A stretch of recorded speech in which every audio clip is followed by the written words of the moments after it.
Okay, I'm going to briefly try and draw down a very few lessons I think that are obvious from the Obama campaign.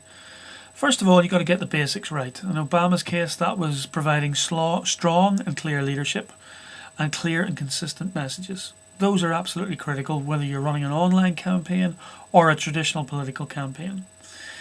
Now, I think all the political parties, not simply the SDLP, need to ask themselves this particular question before you can get into those other two. The first is, why are you still competing in Northern Irish politics?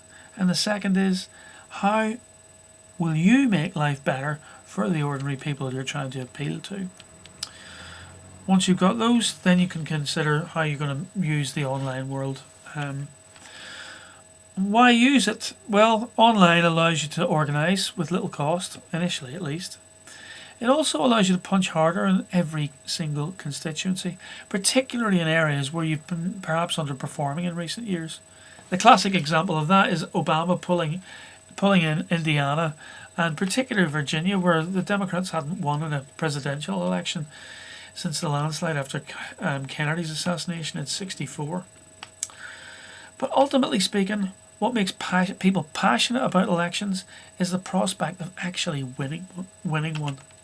So, and that's what all of this stuff is about. It's about doing stuff. It's not about sitting on your backside tapping into a computer till 3 o'clock in the morning, possibly with a glass of red wine sitting behind you to keep it coming.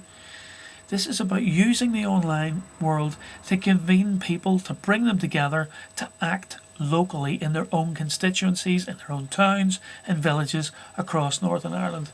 And what you're trying to do really is simply to mobilise more of the people who already support you. That is, people who support you but aren't yet necessarily getting out there and doing the work and talking and energising the people who would naturally be your support. But in order to go down this road and to prosper from it, you must be prepared. Thomas Gensler recently came to London, and great quote, which I think kind of betrays some of the stuff, some of the work that this implies. And he said the mandate was that if they offered to volunteer, within 3 days a personal email or phone call would go from the campaign staff to these new people coming into the party. So this online engagement certainly comes with a price. The first price is treat your supporters with respect for their intelligence and their ability to grapple with the same problems that you're thinking about centrally yourselves. You've also got to be ready to use their creative talent and energy and provide them with coherence and leadership. That's top down, meeting bottom up. Of course, it isn't going to happen overnight. It'll take a degree of long-term planning plus a great deal of experimentation with what works and what doesn't. The Democrats learned all about the convening power of the net back in 2004, and particularly through the successful campaign of Governor Howard Dean, who managed to outgun pretty much all of the favourites, the frontrunners in the political party, not least in terms of how much money he was able to raise online. And I think it's absolutely no coincidence that Dean was chosen to coordinate the campaign in 2008.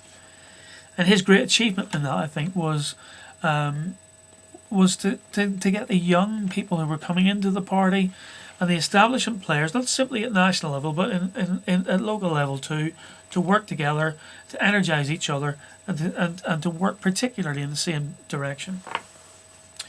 Now, of course, it's going to be different here. We have a tiny population compared to the United States. We also have state funding, so you don't have that energising thing that fundraising kind of brings about. That need to buy time on public television. The party system here too is also very centralised and closed, and I would counsel all the political parties here to look at ways in which you can open up the political workings to the wider community in which you're founded. But fundamentally, we have the same problem as the US: political disengagement, and that's particularly acute amongst younger people, and it's happening to all the political parties. So, online is a great opportunity to re-engage with that particular group of people. But fundamentally, it is about selling yourselves. In this connected online world, as the Clue Train Manifesto most famously said, markets are conversations. Your voters are becoming better informed, smarter, and more demanding of human qualities that are generally completely missing in political organisations. So, finally, just to recap.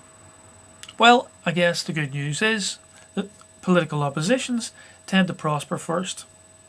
So, get out there and connect. If you're bold and you do it right, prepare yourselves for a desperate culture shock. But if you're not bold and you do it wrong, you'll barely notice the difference.